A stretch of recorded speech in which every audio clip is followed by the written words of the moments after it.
Oh my goodness. Okay. I am so excited. You have no idea. Like this is what my week has been about. This is what my month has been about is starting this podcast, y'all. Welcome to the Ratchet Christian podcast. I am the Ratchet Christian and I'm so excited for you to be here. I'm excited to be here and it's just amazing. Like I can't describe it. Like I love to talk. So, what better thing for me to do than to keep on talking, right?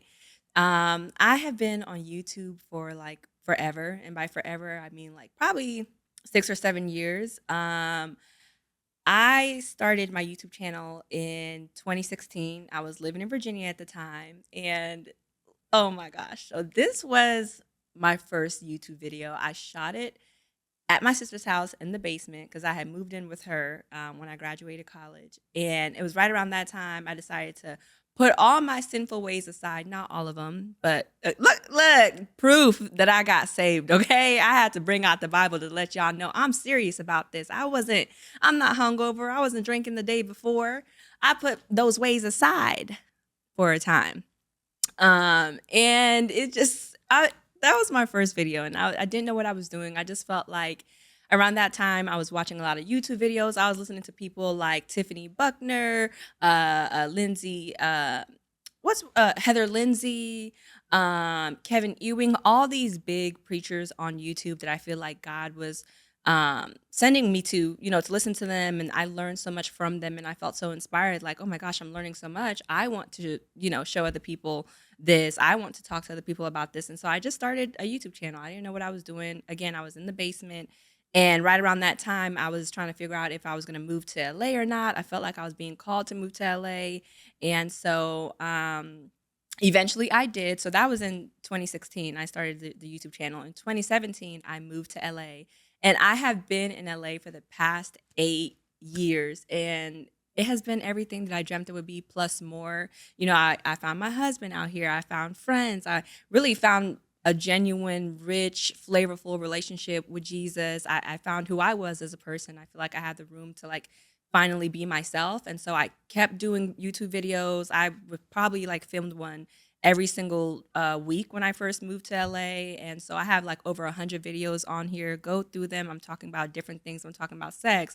I'm talking about, is smoking okay for Christians, drinking, like all the questions that I had that I felt like weren't being directly answered. I'm like, I'm just going to talk about it. Like, are you supposed to be masturbating? I don't know. But these are the type of questions that I would have. And I felt like I couldn't find like a place where Christians were talking about this. And I felt like God was like, talk about it. I remember I got the name the Ratchet Christian. I didn't even think about it. I didn't think of it. I can't take credit for it. I was sitting in my car. I was driving somewhere in Virginia, and I, felt like I wanted to start a YouTube channel. And I'm like, what am I gonna name it? Okay, I'm even glossing it up because I it's really annoying, and I know people. It's so overused to be like God told me to, or I felt this calling, but God did tell me to start a YouTube channel. And I remember specifically because I was like, Lord, like I don't want to put my business out there. And I just felt the Holy Spirit say to me, it's not your business, it's my business. It's not about you, it's about what I did for you. And so anytime I talk about things that are personal in my life, I just remember like it's not my business, it's the Lord's business. And it's not about me, it's about what He did for me, for the betterment of other people. And so even if something's embarrassing or I feel like I don't want to share too much or I want to cover myself with privacy, I just am always reminded like it's not my business, it's the Lord's business. Everything that I'm talking about has to do with His goodness, even if it may seem like it's not everything, it's all about Him, right? So I got the name the Ratchet Christian because the Holy Spirit just dropped it into my spirit. I didn't think of it. I didn't sit down one day and like, what should I call it? The Lord was just like the Ratchet Christian because that's what you are. I was like, okay, drag me, period. Period. Okay. And to me, like I didn't realize that it was, I don't want to say unique, but anytime anybody sees the name the Ratchet Christian, if I send an email under my Ratchet Christian email, if I give people my Instagram, it always makes people laugh. They're like, the Ratchet Christian, that's interesting. I'm like, yeah, that's what the Lord thinks of me, and I love it. I think about like it's a play on words, like oh wretched man that I am. It's the same thing, like oh ratchet man that I am. So hi to all the ratchet Christians. Come, let's hang out. Let's be friends. This is a safe space for you. Okay. So that was a little tangent. Started a YouTube channel, and after the YouTube channel, yeah, you can all the videos, hundreds of videos. I was learning a lot, and I just wanted to share with people. I have learned a lot in the area of dating and relationships. So I talk a lot about dating and relationships and exes and sex and all that type of stuff because I feel like that's the area that I needed the most deliverance. A man will drive you crazy. It was a man that drove me to the Lord.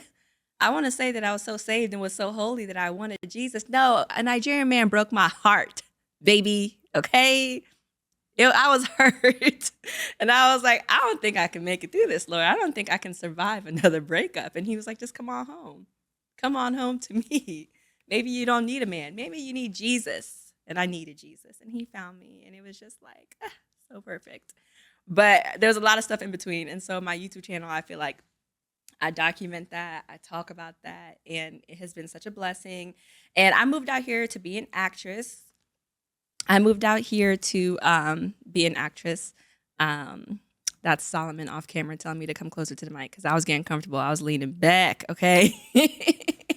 There's a very nice man here helping me. And so, because it's my first time, I'm nervous, guys, because I'm, okay. But yeah, so before I go off on a tangent, I moved out here. I started doing the YouTube channel stuff. I started acting because, come on, like, what are you going to come to LA to do? I've always wanted to be an actress, by the way, ever since I was a little kid. I'm from Sierra Leone. I spent some time in Guinea. I used to watch Jean-Claude Van Damme movies. And I just have always loved movies. I've always loved TV. I've always tried to figure out, how do I get inside of that little magical like box that people are in, like how do I do that? And I feel like that's the plan that God has always had for me. And so I went to college. After college, I moved out here to LA to pursue acting. I got into an acting studio. I met a friend. We wrote a web series also by the name of The Ratchet Christian. Solomon will pull it up in a second.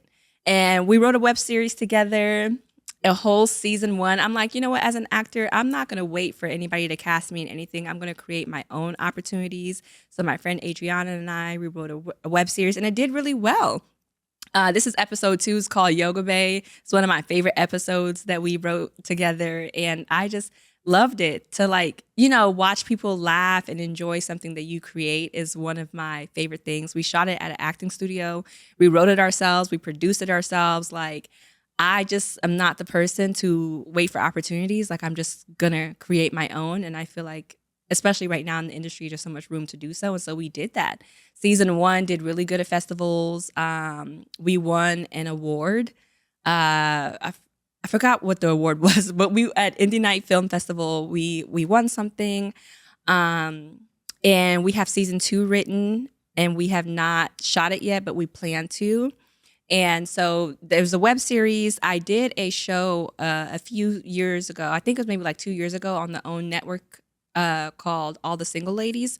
And it's now on HBO Max. So it was on HBO. There's a show called All the Single Ladies that I did, and it was on HBO. It should still be on there. I'm on episode 6 called Bad Boys. And so go and watch it. Go and watch it. And so I share all of that. Really, I'm just catching y'all up on what I've been doing, because I used to film YouTube videos every day, and then I stopped, and life kept going. But I've always just been telling the same story in different ways. And in the midst of that, I started doing stand-up comedy. If you go on my YouTube channel, you'll see that there's also comedy on here. Y'all, I'm serving the story up to y'all. I am trying to give you the gospel every way that I can, whether it's through a joke, whether it's through a web series, whether it's to me just sitting down talking to you about scripture. Like, I'm going to talk about Jesus one way or another. And so that's me. There I go. Yeah. And I do comedy, guys. I do comedy. I'm a comedian, obviously. And it has just been such a blessing. Like, when I came to LA, I feel like I just released all of my creative potential, because there wasn't a man in the picture stressing me out. I was not in the DMV day drinking, smoking hookah with y'all, okay? Do I miss it? Sometimes, but I'm out here making art. I'm not too hungover to make art, because I left the city. I left the DMV, okay? I moved to LA to be creative, and we are here. But yeah, that is what I've been up to. I also met a man. I fell in love. I got married. I got married like 3 months ago now. And I'm gonna have my husband on here. My husband. I'm gonna have him on as a guest next week, so you will get to see him, meet him, talk to him. He's amazing. He is everything that everything is, and I love him. So we'll get into that next episode. My husband will come, and so I've been busy. Okay, I've had a lot of great things going on. God has been good. God has been faithful. And I just want to catch y'all up on that. And now we're here at the podcast. This is episode 1. This is the very first episode of the podcast. I believe that you're at the start of something very, very amazing. And I can't wait to see what this becomes together, right? So that's my life. Let's talk about what's happening outside of my universe, outside of my whole sphere in my world, because there's a lot going on in the world.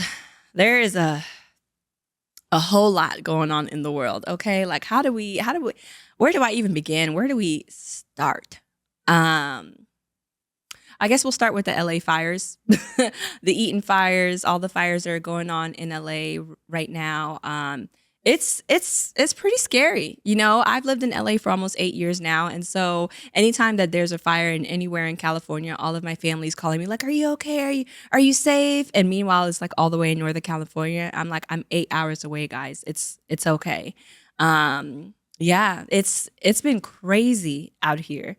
And for the first time, the fires were actually not near where I live, but they were near where I work. So I work in Altadena. And I remember the day of the fires, we just had like a strong wind advisory, right? So when I got to work, we couldn't park there was no street parking at my job in Altadena because trees were falling down. The wind was blowing so hard. I ended up having to park in the parking lot. Unfortunately, a tree fell over and hit one of my coworkers' cars. It was just a really windy day. I'm in my office. I'm eating my lunch. The electricity goes out.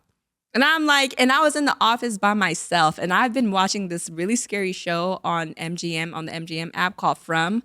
Do you watch From, Solomon? I've watched it all the way to season 3. Are you serious? I'm hoping there's a season 4. Oh my God, me too. So okay, because I could go off on a whole tangent about From. I usually don't like scary stuff, but I love From. Oh my gosh, it's really good, really, really good. So it's like, are they zombies? Do we call them zombies? No, they're vampires. More like vampires. You think they're vampires? You know, I didn't really think about it that way. Yeah. Perhaps there are vampires. Okay, there's these like zombie-like vampire people that live in the woods. And without me spoiling it too much, there's these people who get stuck in a town. And it is just good. My husband and I started watching it over Christmas, and we were hooked. And so I'm giving you context for how I'm feeling and what's on my mind when I'm sitting in my office and all the lights go out. All the lights go out and I'm in there by myself, and I just watched From the night before, and I was scared. Like, I had to stop eating my food and like, what do I do? I'm like, okay, first I ran to the front door and the wind was blowing so hard. I'm like, okay, well, I can't just stand here with the front door of my office open. The wind is blowing. It's dark in this place. What do? I get my flashlight. I pack up all of my things. I take my food, and then I go to another part of the campus where we meet with clients and stuff. And so I stayed over there for most of my shift. The power now at my job is out. We're running on the generator. And then one of the kids at my job, like later in the evening, says, "Miss, I smell smoke." I'm like, "Girl, what are you talking about? You don't smell any smoke." She's like, "No, come look. The sky is orange." And all of us ran to the door. And Altadena is by the mountains. I think, is it the San Gabriel Mountains? I think so. You know, we native Californians. We don't know. Oh, okay. We just take it all for if a granted. native doesn't know, then a transplant is definitely not going to know. It's by the mountains. Yeah, right? it is by the mountains. Of course. Yeah. And so when we look outside of our office, like the mountain is just like glowing orange. And so we're like, oh shoot, the fire it had kind of like started at that point because the mountain was glowing. There was smoke. The wind was blowing, and I was like, oh my God, like, this is real. For the first time, the fires aren't all the way in a place that's far from me. Like, this is near my job. And so as I was leaving work later that night, like, things were on fire. And they ended up having to evacuate my job in the wee hours of the morning. And so it did impact my work. Luckily, nobody was hurt. Some people did have their property damaged. But again, no lives were lost. And my heart goes out to the people in the Palisades and in Malibu too, who experienced like extensive damage. You know, that when you watch the news, that's what you see is the Palisades fire, the millions of dollars of worth of property being burned down. And our mayor, Karen Bass, was in Ghana. Karen was in Ghana having a Detty December, and I'm not mad at my girl because I get it. Look, I'm African. Even I want to go home for Detty December. I wish Detty December was in Sierra Leone, but it's not. And it was in Ghana, and our good sis was there living her best life, which is fine, but not while your city is on fire, Karen. You can't do that. And they said they told her about allegedly that somebody told her that there was a potential of the fires happening. And she still got on the plane and said, listen, y'all going to have to wait because it's Detty December. California can take a back seat. I need to go and see what's going on with Burna Boy. I need to see about him, you know? And so I get it, sis, but not while your city is on fire, Karen. All right? Not hating on you, but come on, you and Gavin need to get it together. You need to do better. For the reservoirs near the Palisades to not have any water. Like, I could go down a very long conspiracy theory train. Listen, that's my favorite place to be. But yeah, there's a lot being said out there about climate change and like this is the result of DEI, you know, the fire department not being equipped or the right people not being in the right positions, or because this person was like a woman or this or that. Like, there's a lot being focused on other than the fires, and I just don't think it's time for those conversations. They were having those conversations while people's houses were still burning down. And it's like, let's focus on the task at hand. Let's make sure everybody's safe. Let's make sure the fires are put out before we start talking about, you know, was this the problem of DEI? So DEI stands for diversity, equity, and inclusion. And I feel like its intent is good. Its intent is good. Every place should be diverse. It should be inclusive. It should be equal. And I don't think it's a bad concept, but for the way that I feel like some people in white America have spinned DEI into something that it's not, it's just not right. It's not fair. And you know what? I think I started this episode to like just really say what's on my mind, to just really, really, really be honest. I listen to a lot of older white men on YouTube. I'm a huge fan of Tucker Carlson. I'm a huge fan of Joe Rogan. I'm a huge fan of what's his name? Jimmy Evans from Tipping Point. Like I like these older white men. I do. I feel like they have interesting things to say just as much as I like Candace Owens, just as much as I like any other person who talks about politics. I really, really enjoy politics, but the spin that I've been hearing in those circles of, you know, white male podcasters is see what happens when we aren't in charge. Look at what's happening with diversity, equity, and inclusion. This is why white men need to be in charge. The fire station was being ran by a woman. The LA was being ran by a black woman. This is why we need white people to be in charge, because look at what diversity did. And I don't think diversity was the issue. My problem with DEI is, and you know, the whole conversation about everything being merit-based. I agree that everything should be merit-based, but I feel like people, the way they have seen DEI is that they overlook a qualified white person to hire an unqualified person of color. And that's not how it is.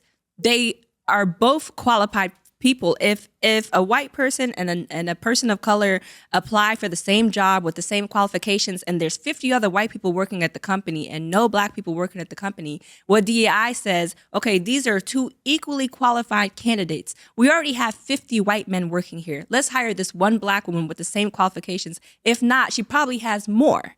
So the whole conversation about DEI and everything being merit-based, like, white Americans are not being bypassed and having their opportunities given to underqualified people. That's not what's happening with DEI. And so my bone to pick really, I feel like, is with, we've thrown, to me, my opinion, right? Hot take. I'm not trying to be disrespectful. I feel like we've thrown the baby out with the bathwater when it comes to all the things with the transgender movement, right? being included into DEI.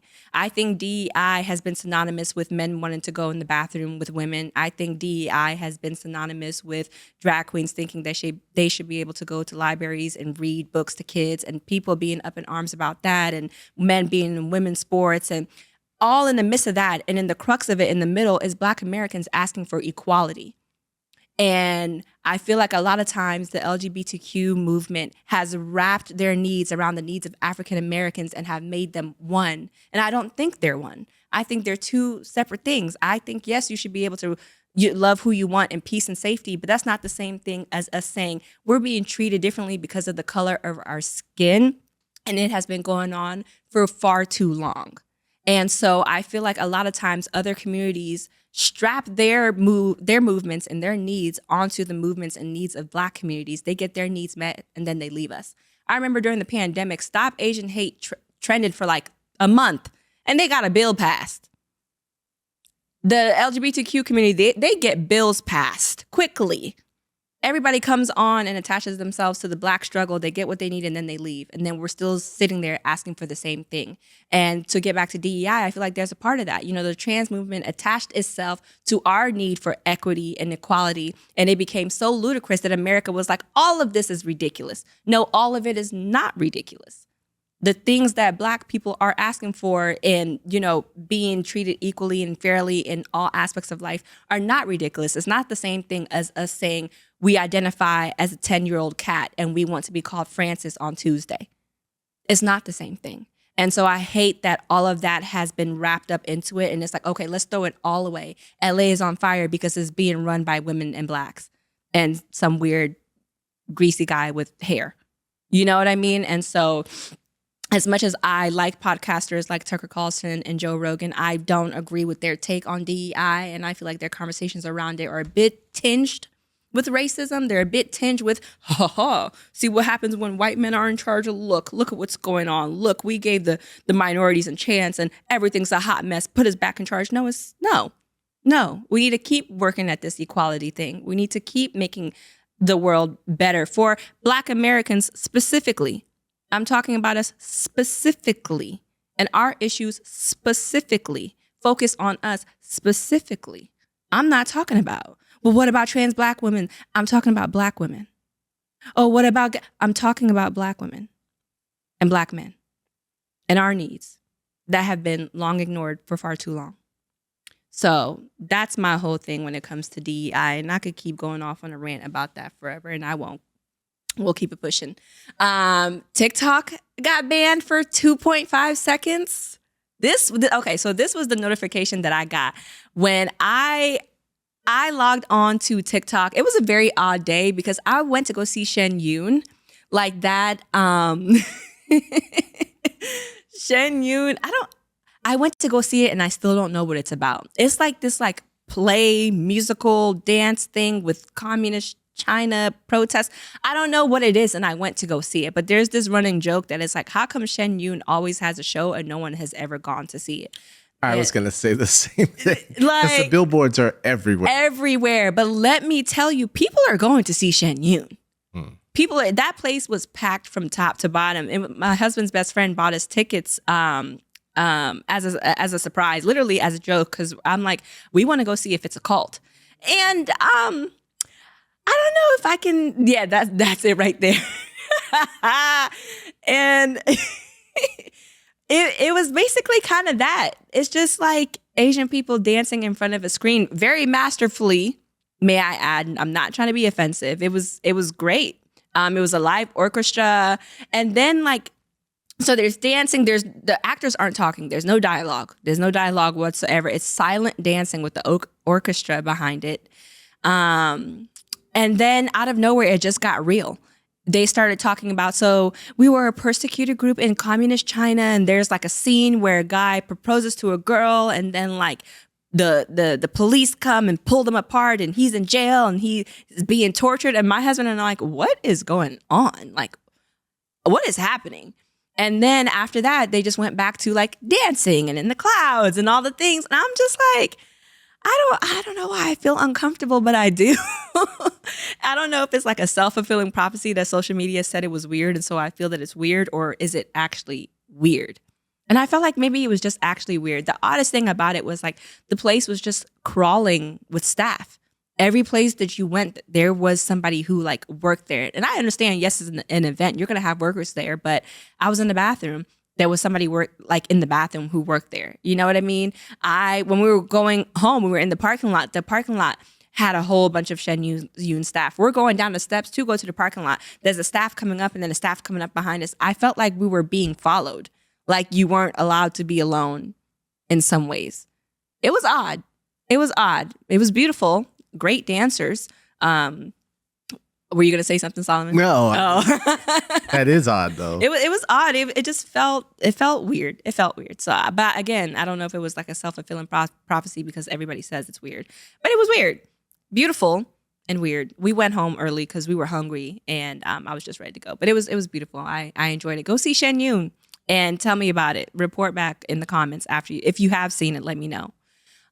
So yeah, we were watching Shen Yun. I went to go on TikTok to, just kind of make a little video about it. And it was banned. I'm like, imagine I'm watching a Chinese show and my Chinese app gets banned. I felt like personally attacked. That was the error message that I got. And listen, I was extra mad because I just started to do good on TikTok. I've been on TikTok for like a year and a half, on and off. Sometimes I would post, sometimes I won't post. I posted a video recently that did pretty well. It has like 1.2 million views. And I did that like a week before they announced that they were shutting down the app for real. And I'm just like, now what do I do? I was just gaining some traction on there. And then they banned it. And I was like, okay, God, that's fine. I'll go back and invest on Instagram. I don't know. Instagram, we need to get Instagram together. I don't like being on there. It's dry. It's just like, I don't know. Do you guys remember when Instagram was fun? I feel like my Explore page is not informative. It's naked women. It's food. It's just nonsense. The Explore page is celebrity news, celebrity gossip. And maybe this is what the Explore page thinks that I want to see. This is maybe reflective of maybe what the algorithm thinks that I like, but it's just not an interesting place to be. And then people who do actually know you on Instagram don't engage with you as much as strangers on TikTok do. And so Instagram, it just needs to get better. And there was a point in time when it was really, really good. And I feel like it's just not like that anymore. The algorithm is harder to figure out. I feel like TikTok, I've kind of gotten like a hang of it. I understand it a little bit more than Instagram's algorithm, and that shouldn't be the case because I've been on Instagram for so long, but they're always changing something. They're always moving things around. They'll put this button over here. You go to post a story and this thing is moved over here. Ever since Facebook bought it, it has not been the same. And I don't like it. So let's get it together. Let's make it better. But then TikTok wasn't banned. 24 hours later, it was unbanned. And luckily, I was not one of those people who deleted my app. And I thought about it for 2 seconds. I'm like, okay, it's done. Let me just go ahead and delete it, make space on my phone. But I just knew it wasn't over because I knew that T Daddy was back. And who's T Daddy, do you ask? Solomon is shaking his head off camera, just silently judging. But no, I just never heard T Daddy is back, okay? And by T Daddy, I mean Trump. Woo, woo, woo, woo, woo. Okay. If it's not obvious by now, I voted for Trump. And I'm unashamed about it. I have been outspoken about it. Hey, there you go. There he is. That's an interesting picture of him. They need to put that on a shirt. I don't think I could ever get myself to wear a MAGA hat. I won't take it that far, but maybe I could wear that if it's on a shirt and feel a little bit safer. But I did. I voted for Trump. I personally did not like the way things have been this past 4 years, and I don't feel like the past Biden and Kamala administration earned my vote for another 4. It's just as simple as that. I don't feel like the country was ran well. I didn't like the prices of food and gas and how expensive it was to go to the movies and to go out to eat. I didn't like that every time I went to a Target now, everything is locked up behind glass cases. When I first moved to LA, not everything was behind glass cases at Walmart. And my whole issue with that is it's like y'all didn't even hire enough employees before y'all started making these changes. So everything's locked up. I can't get a toothbrush or deodorant without pressing the button on the glass case. And y'all got one person working in this aisle for all of these glass cases. And then once they get it out of the glass case, they have to put it in a clear case to put it in my cart for me to, come on now. I'm tired of that. I was not supposed to feel like that at Target. Walmart, I understand, but Target, everything is locked up at Target? No. Biden had to go because my Target experience was being impacted negatively. That's why I voted for Trump.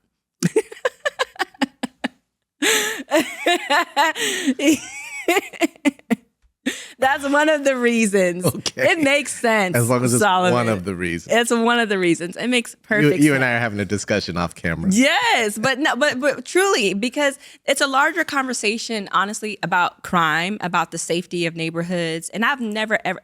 I have a liberal arts degree. I have a degree in sociology. I have been a liberal for most of my life. I have been on the other side of the aisle. I used to think all conservatives and Republicans were racist. I've been a Democrat for most of my life. And even right now, I'm not a Republican. I am an independent. I will listen to both people, and whoever's making the most sense, that's who I'm going to vote for. And I'm not going to be bullied or made to feel ashamed about it.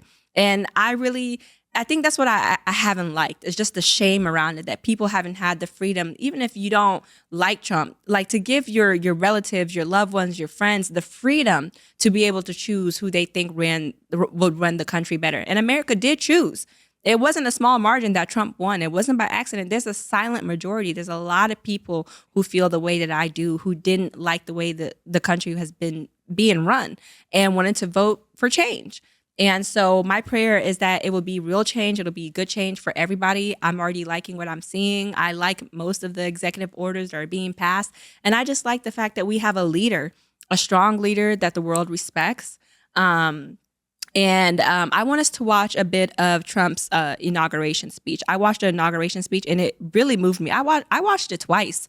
It was one of the best, in my opinion, one of the best inauguration speeches I've ever seen. And so I want us to watch a clip of it right now. Freedom. From this moment on, America's decline is over. He's not coming to play with y'all. He's not playing. Our liberties and our nation's glorious destiny will no longer be denied, and we will immediately restore the integrity, competency, and loyalty of America's government.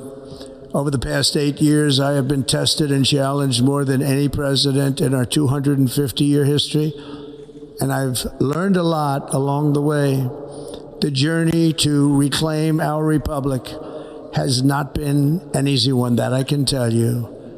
Those who wish to stop our cause have tried to take my freedom and indeed to take my life. Just a few months ago in a beautiful Pennsylvania field, an assassin's bullet ripped through my ear. But I felt then, and believe even more so now, that my life was saved for a reason. I was saved by God to make America great again. Period. A president that's not afraid to talk about God. Look at Kamala and Biden. They're so mad. And listen, they were petty during this whole inauguration. They did not stand up once. Like every time Trump said something that people really, felt powerful, like felt strongly about, everybody kept standing up and clapping. Kamala and Biden did not stand up once. Well, Biden can't, so that's understandable. No shade or tea to him, but he was risking injury if he would have. But Kamala, she was just rest to go. I know what it's like to be ready to get off of work. She was ready to clock out, go in her Nissan Altima and go get something to eat with her and Doug. She was ready to go to Ghana with Karen. Her and Karen have served their country. They have had enough of us as people, and I get it. And the thing is, too, I don't know if I can say that I like Kamala. I think she's interesting. I think she's smart. I think people take her out to be an idiot, and she's not, because you don't get that far into government by being an idiot. I think she's incredibly intelligent because she got to be vice president of the United States. Whatever means she used to get there, she did it. And you have to be cunning and you have to be intelligent to get to where it is that she's at. So I don't think that she was intelligent. I just don't think she was unintelligent. I just don't think that she was a good leader. There are people who naturally have leadership skills. When people talk, you want to follow them. You want to go where it is that they're going because you trust them. And she never gave me that feeling because I don't feel like she knows where she's going. So if you don't know where you're going, why am I going to go with you? So there's that. The inauguration speech I thought was really great. I'm sure that's probably the most of it that you're going to watch if you don't like Trump. I think a lot of exposure that most people have to Trump is just the sound bites. You have to watch him in his entirety. You have to watch the speeches. You have to watch him in long form, because 4 years ago, I did not vote for Trump. 4 years ago, I did not like Trump and how he was handling the BLM movement. I did not like him, but I also didn't vote for Biden. I voted for Kanye West. And people made me feel bad about that. But that's who I believed in. I've been listening to Kanye West since 7th grade. I grew up with him. Jesus walks. George Bush does not like black people. Hurricane Katrina. That's my president. So I've always been a person who voted for who I believed in. And this year I voted for Trump, and I don't take it back. And I'm glad that I did. I did not think he was going to win, but I'm grateful that he has. And I'm hopeful to see what he's going to do with the country. So I want us to watch this one last clip from the inauguration, because it literally brought me to tears. Like, I cried real tears. To the Black and Hispanic communities, I want to thank you for the tremendous outpouring of love and trust that you have shown me with your vote. We set records, and I will not forget it. I've heard your voices in the campaign, and I look forward to working with you in the years to come. Today is Martin Luther King Day, and his honor, this will be a great honor, but in his honor we will strive together to make his dream a reality. We will make his dream come true.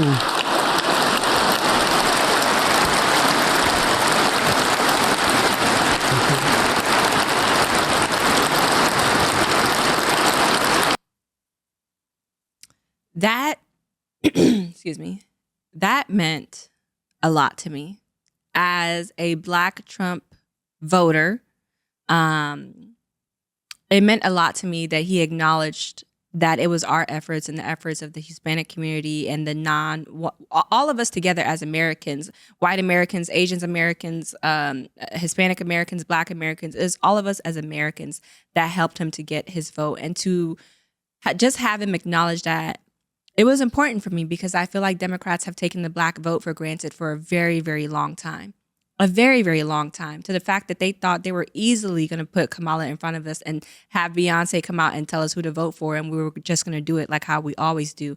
But I think this is a new generation. I feel like we are a generation of free thinkers. We think for ourselves. We're not going to just vote democratically because our parents vote democratically, and that's Black people are supposed to vote for Democrats. That's what even Democrats think, And so to have a Republican president recognize to Black people, to Hispanic people, I see what you did, and I want to thank you, and I don't take it for granted, and I'm going to work towards actualizing the things that Martin Luther King wanted. Now, is he going to do it? Time's to tell. But for me, it was just enough for it to be acknowledged, because I know that as a Black person who voted for Trump, I did get backlash for it. I did. I did risk work. I'm in the entertainment business. I'm an actor. I'm a comedian, and most of our industry does not like Trump at all. And so I did take a risk by being vocal about my opinions. I have had people unfollow me. I've had family members and friends call me like, hey, we don't agree with what you're doing. I'm disappointed. People are telling me that they're disappointed in me. I thought you were smarter than this. I thought you were better than this. People literally questioning my intelligence because I voted for Trump.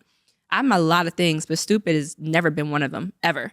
And so if I make a choice, it's a knowledgeable one, it's one that I'm well educated about, and I'm not going to be shamed for it. You know what I mean? And so it just felt a lot to have that acknowledged. And I just want to say to Black American voters, America is for you too. America is yours. If you voted for America, for a better America, and you thought Trump was going to run a better America, you should get to participate in that. You should get to participate in the country. You know what I mean? And I don't feel like I'm explaining it well, but the way that I see it is as Americans, I feel like we don't have the option to be patriotic, because every single time we try to, people want to remind us of slavery, like we've ever forgotten. When you want to say that you love your country, people always want to bring up racism. When you want to have hope and belief in the American system, people want to call you a sellout. But this is the home of the free and the land of the brave.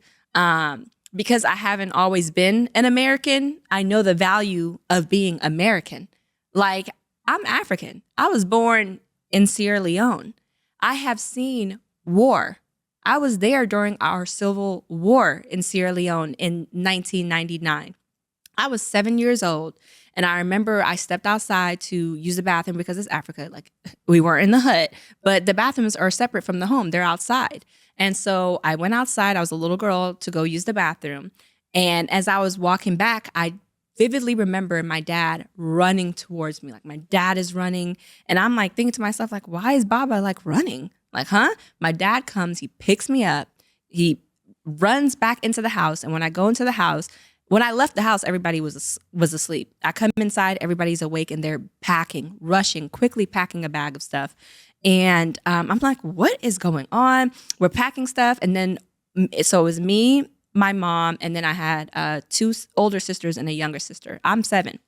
And so they pack a few things, and then we start running, walking out of the house. And my dad was a diamond miner. Like, he owned like a diamond mining company at the time, because that's what Sierra Leone is known for, is diamonds and minerals and all that stuff.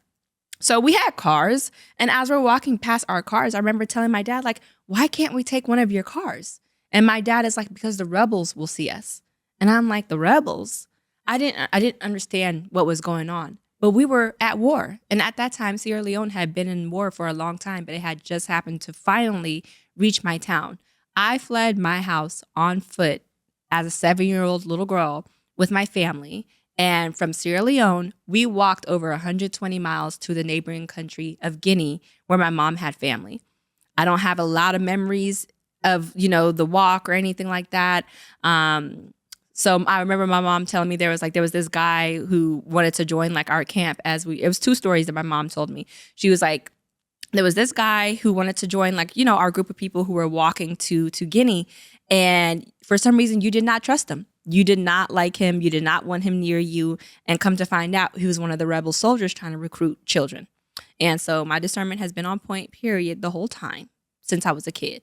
And my mom told me another story. She was like, we had stopped to rest in this town on the way to Guinea. And at one point in the night, you were crying. You were saying, the rebels are coming, and you would not be quiet. You would not stop crying. You would not stop yelling. And so other people in the village came to us and said, you guys, get up and take this child. She's going to get us killed. If they aren't coming, they're going to hear her, and she's going to get us killed. And so we had to leave that town. And my mom said, no sooner that we left that town, the rebels came and killed everybody in that town. And so my family and I made it safely. I have been a refugee. I have fled on foot because of war. I know what it's like to have a nation that's at war. You might feel like, oh, I'm so in distress. They're not going to call me by my pronouns and all the things. You don't know what it's like to leave in the middle of the night with everything that you own, because if you don't, you're going to be unalived. I do. I know what it's like to have an American passport and go to a foreign country and see the respect that people give you. I know the value of being an American. I've taken the citizenship. I'm a citizen, but I had to, do the whole studying and take the naturalization test. I've had to earn the right to be an American. And you were born one. You were born in one of the greatest nations. Yes, a very shady past, very shady, horrible past. And I'm not excusing the things that this nation has done to Black Americans and continues to do to Black Americans. But what I'm saying is you can still do anything here. Everything is possible in America. You can be anything that you want to be. You can come here with nothing and build a beautiful life for yourself in a way that's not possible in other countries. In Guinea, people are so well educated. People have degrees, but there's not enough jobs. You have to know somebody who knows somebody who knows somebody to work, to get a job somewhere. There's not enough jobs, so you could be as educated as you want to. That opportunity is going to go to that guy's friend of a friend's niece. And so Africa is beautiful, but there's a lot of corruption. There's a lot of stagnation, and we'll get into why. Africa is the way that it is because it's not allowed to prosper. The other nations have their hands in our pockets and their feet on our necks, and we're not allowed to prosper. And so when you get to a country where you can, and you know that anything is possible, I mean, I'm from a small village in Sierra Leone, and here I am sitting in America talking to you on a podcast. There's nothing that I cannot do in America, even as a Black American, even as a Black woman in this country. If God has it for me, there is no white person on earth that can stop me from getting it. There's no president that can stop me from getting it. There's nothing that Trump can do to stop me from getting it. If I'm in this country, there's nothing that's impossible to me. And as a Black American, there's nothing that's impossible to you. And you should have the right to be proud of your country, to have a stake in your country without people making you feel like you shouldn't because, oh, they hate you here. They hate you everywhere. Black people face racism everywhere. At least this is the homegrown one that you know and you understand and you know how to maneuver and get around. Don't you want to work in America where the economy is better and you're not being placated all the time by the Democrats who think you're stupid and need to be on welfare? They have their own version of racism too. The way that I see the Democratic Party, I'm like, I'd rather you call me an N-word to my face as a Republican than to say it behind my back as a Democrat. They have their own version of how they keep us down. So it's just about, okay, well, which economy am I going to be in that's going to help me prosper within this racist country? You know what I mean? And so even with all its flaws, even with all its history, its horrible past, and the discrimination that continues to happen, I face racism. Has it stopped me from doing anything that I want to do? Never, ever. Because inherently I know and I understand that my value comes from God. And he made no mistakes when he gave me this skin color, and he made no mistakes when he created us as a people, and he made no mistakes when we came to this land. It was him that has kept us, and he will continue to keep us no matter who's in charge.